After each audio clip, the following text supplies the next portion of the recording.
Hello guys, good morning. તો આજે સવારમાં મેં બનાવ્યા છે બેસનના પુડલા, જે મારા કુંજને ખૂબ જ પ્રિય છે.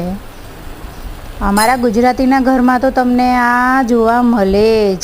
ઉપરથી મને ડુંગળી ભાવે છે, ટામેટાં ભાવે છે, તો મેં મારી માટે આવી રીતે બનાવ્યું છે. અને આગળ તમે જોજો, મેં જ્યારે એને ઉલટાવવાનો પ્રયત્ન કર્યો ને, તો એ પ્રોપર ક્યારે પહેલો પુડલો મારો ક્યારે પ્રોપર સીધો થાય જ નહીં. જોઈ લેજો તમે. હા, જોયું? અને જ્યારે કેમેરો ચાલુ હોય ને સાહેબ, ત્યારે તો ક્યારેય એ સીધો ના થાય. બાકી ઓફ કેમેરા તો તમારે કહેવું જ ના પડે, એટલું પ્રોપર અને પરફેક્ટ હોય. પછી જુઓ, આ મેં તમને બીજો ઉલટાઈને બતાવ્યો છે.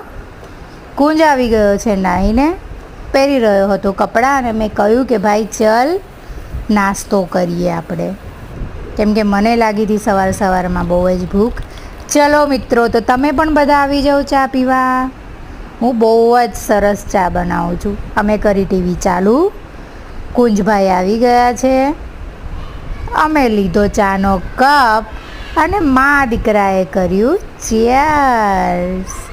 હા ભાઈ, અમે ગુજરાતી, અમે ચામાં બી ચીયર્સ કરી લઈએ. આ છે સારંગપુરનો પ્રસાદ. કુંજ કહે છે કે ચલો મમ્મા, હવે